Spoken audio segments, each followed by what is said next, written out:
Kumusta? Medyo matagal-tagal na yung huling upload ko. Siguro mga 3 months ago pa. Marami lang nangyari noong 2023 kaya hindi ko na nasundan yung mga video na yun. Pero salamat sa mga nanood. Kasi medyo madami yung views na nakuha natin sa last video. Pero ngayong taon, tatry natin mag-upload weekly kasi sa totoo naman medyo madali lang naman yung video na ginagawa ko. Nag-iisip lang ako ng parang interesting topics na tungkol sa tech or sa pagiging programmer na medyo maganda pag-usapan tapos idadaldal ko na yung mga kabalbalan na yun sa harap ng camera. Ganun lang. Kaya parang kaya ko naman siyang gawin weekly and mag-upload weekly since konti na lang naman yung commitments natin outside ng trabaho. Kaya yun, kagaya nung sinabi ko, nag-isip lang ako ng interesting topic nito. Kaya napansin ko na parang ang init na nung programming field ngayon kasi ang dami na ako nakikita ng mga senior high student, yung iba nga high school pa lang na talagang interesado talagang pumasok sa programming field. Kaya gusto nilang mag-take ng course ng IT or computer science, basta related sa programming. Lalo na yung mga tech YouTubers dito sa Pinas na ini-encourage kayo na maging programmer. Baka dami nilang dahilan para maging programmer. Pero syempre ako dito, magiging devil's advocate ako ngayon. Bibigyan ko kayo ng mga dahilan bakit huwag kayo magiging programmer. Pangdagdag perspective lang, baka magbago pa yung isip nyo pag narinig nyo yung mga sasabihin ko. Kaya anyway, wag na natin patagalin pa. Pumunta na tayo sa unang dahilan bakit huwag ka magiging programmer.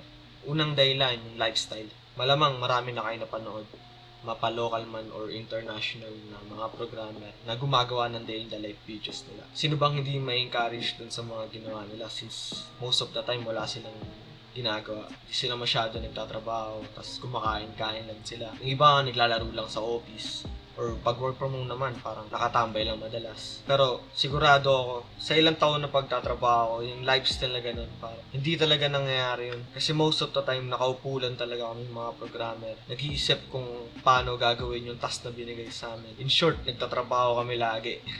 Minsan pa nga, may case na 24/7 gising yung utak mo kasi kahit matapos man yung shift mo sa trabaho, may iniisip ka pa rin Siguro may bug ka na hindi na solve or may feature ka na eager ka talaga tapusin. Minsan syempre ayaw mo masayang yun kaya i-code mo yun, ipoprogram mo yun. Gusto ko lang i-pinpoint dito na yung buong araw mo, talagang guguguli mo talaga siya sa pagpoprogram, sa pagko-code. In short, pagtatrabaho. Kaya kung papetiks-petiks ka, tapos akala mo perfect na trabaho talaga sa inyong pagiging programmer. Kasi kaya mong i-survive yun. Actually, pwede naman talaga Pwede ka maging tamad, pwede ka magsambit ng basura, pwede ka... Pero diba, mag-mirror naman yun sa quality ng work mo Pero kung di ka talaga magpuput ng actual work, medyo matagal or nagsasayang ka lang talaga ng oras. Hindi rin siguro nasasabi yung lifestyle ng programmer na napaka-unhealthy. Pero na-mention ko na sa last video ko. Isa rin yun, underrated nun. Kasi nga, di ba, yung most of the time mo sa programming mo na nilalaan, medyo nawawala na yung nuisance nung araw mo. Kagaya na nag-exercise ka, nagluluto ka ng sarili mong pagkain. Kaya yung nangyayari kasi nakaupo ka na nga lang buong araw kaka-program, di ka na nakapag-exercise, nag-order ka na lang ng pagkain online. Medyo, di ba, pag nag-accumulate, unhealthy yung mga habits na yun. Sinasabi ko lang yung lifestyle na makakaharap nyo. Tignan mo, madami ka makikitang programming meme na puyat daw sila lagi, napapanot na. Kasi totoo talaga yun, hindi ko kayo binibiro. Kasi yung stress na nakukuha nyo, yung stress sa katawan, stress sa utak na yun, magre-reflect yun sa katawan nyo Again, hindi ako nananakot, hindi ako gatekeeper dito, pero gusto ko lang talaga sabihin sa inyo yung lifestyle na makakaharap nyo pag pinasok ng field na to. Punta na tayo sa pangalawa kong dahilan bakit huwag ka magiging programmer kung gusto mo ng malaking sahod. Diba ang ironic, alam ko naman talaga yung iba sa inyo kaya pumasok sa programming field o gustong pumasok sa programming field kasi malaki talaga yung sahod. Pero kung ilan talaga yung pinaka-dahilan nyo, madidisappoint kayo. Alam nyo ba na mas malaki pa yung starting salary ng mga call center kaysa sa atin? Yung iba nga Ito, last time yung kaibigan ko, nag-reach out kami.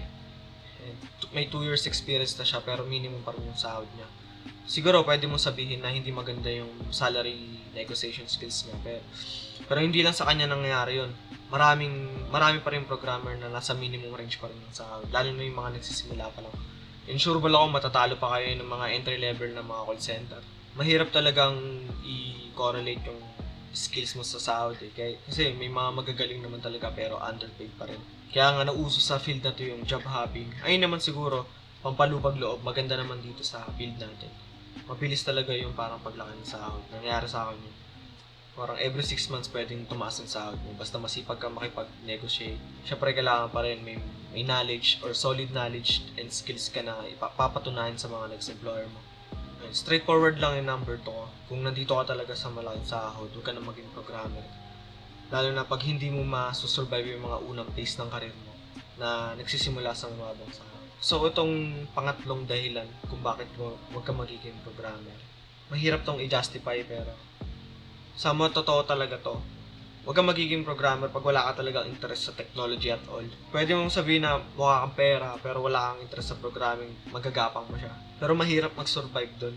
Yung mga kakilala ko na solely nasa pera lang talaga yung dahilan. Pero wala talaga silang interest sa tech. Sa learning stage pa lang, di na sila tumutuloy kasi nga wala silang interest. Parang wala silang initial motivation na tapusin yung phase na ganun. Kaya kung wala kang interest sa tech, kakainin kang buhay dito kasi lagi ka dapat mag-upskill, pati mag-upgrade ng skill set na meron ka ngayon. Bawal yung stagnant sa field na to. Yung mga stagnant sa field na to, sinisingil talaga sila sa uli. Nangyayari naman talaga dito na yung mga nagiging comfortable na sa skills. And sa skills nila and sa company, nagtatagal sila. Kaya parang pag may nangyari sa company na nahihirapan na silang lumipat. Kasi na-stuck na sila sa technology na yun. Pero hindi ka rin nang magtatagal sa company kung hindi ka rin magaling eh. Parang na-stuck lang talaga sila pero interest nila sa tech nandun.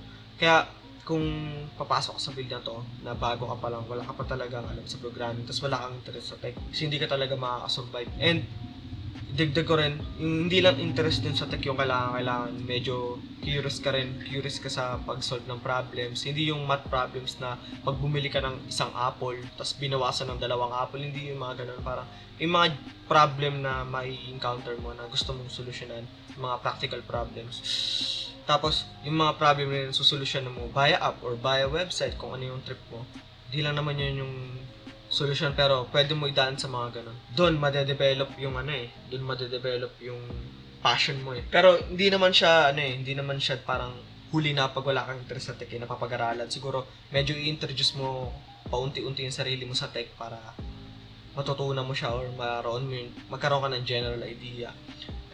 Sa akin, sa case ko, since hindi naman ako mayaman, pero mahabi akong tao, kaya nakita ko yung programming na parang cheap hobby. Since wala ka naman talaga ibang kailangan maliban sa computer pati internet makakabuo ka na ng something.